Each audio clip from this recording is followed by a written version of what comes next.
Allez, le triangle ABC, il est rectangle en B.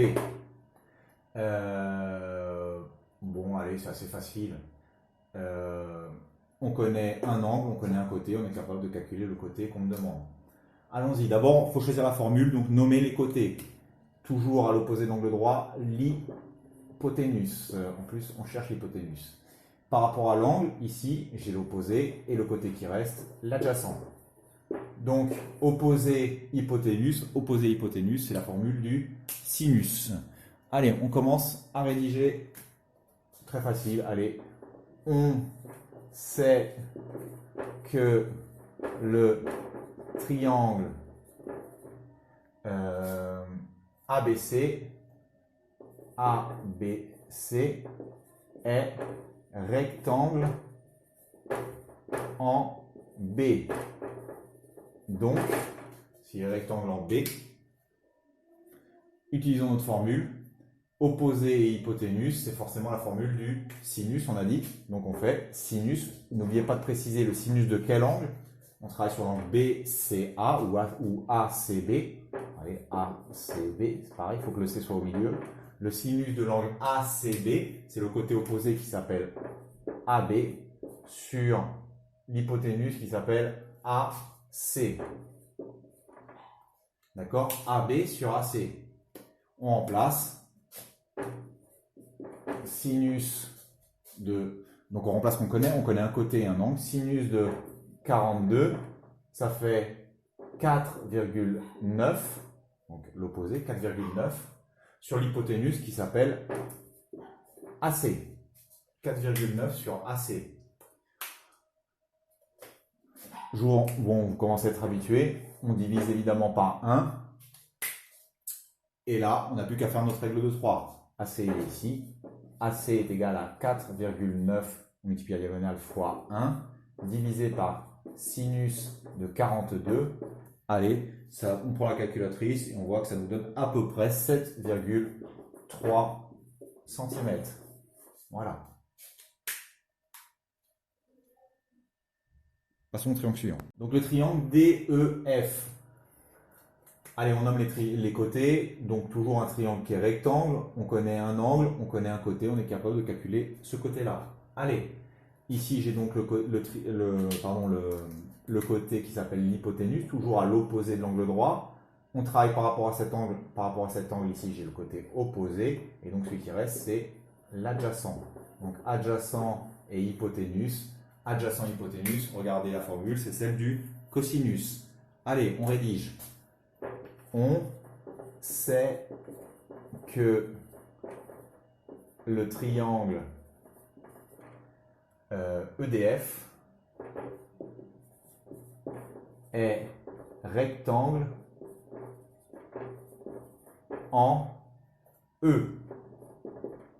Donc, on sait qu'il est rectangle en E, donc on a dit qu'il fallait utiliser le cosinus. Allez, on marque le cosinus, mais il faut bien préciser de quel angle. L'angle FDE. FDE. Le cosinus de l'angle FDE, je travaille bien sur l'angle FDE, ou EDF, c'est pareil. Il est égal au côté adjacent, DE, sur l'hypoténuse qui est DF. Voilà. Allez, une fois que vous avez fait ça, il faut remplacer. J'insiste, hein. Dans le chapitre précédent, on remplaçait les deux côtés. Mais cette fois-ci, on ne connaît pas deux côtés, on connaît l'angle et un côté. Donc on remplace l'angle et le côté. Donc le cosinus de FDE, ça fait 23. Donc je marque, ça fait 23. C'est égal à DE, que je ne connais pas, que je cherche, sur DF, qui fait 7 cm. Voilà. Donc j'ai remplacé DF et FDE. Maintenant, DE.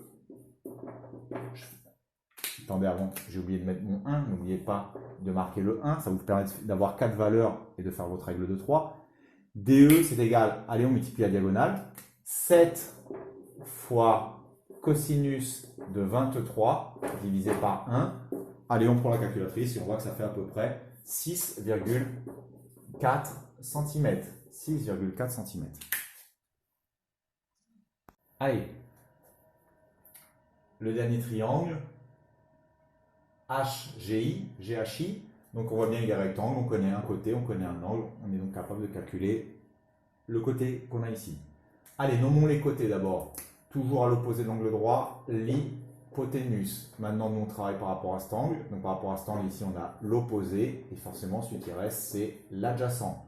Donc adjacent et opposé, opposé adjacent, c'est la formule de la tangente. Allez, on commence par rédiger. On sait que le triangle GHI est rectangle en H. Donc, 2 points. On utilise la tangente, on a dit. La tangente de l'angle IGH, la tangente de l'angle IGH, il faut toujours préciser la tangente de quel angle, ou cosinus de quel angle, ou sinus de quel angle. Pour nous, c'est l'angle IGH. Il faut que le G soit au milieu, vous pouvez l'appeler HGI. C'est le côté opposé qui s'appelle HI sur l'adjacent qui s'appelle HG. Voilà. Donc la formule qu'on connaît déjà, je vous dis depuis 2-3 semaines, maintenant il suffit de remplacer. On connaît l'angle, donc on marque tangente de 39 est égal à HI, on ne connaît pas, donc on marque HI sur HG qui fait 3,8. Allez, on rajoute le 1 qui va nous permettre de faire notre règle de 3. HI, on multiplie la diagonale, 3,8 fois la tangente de 39 divisé par 1. Allez, ça fait à peu près 3,1 cm. 3,1 cm. Voilà.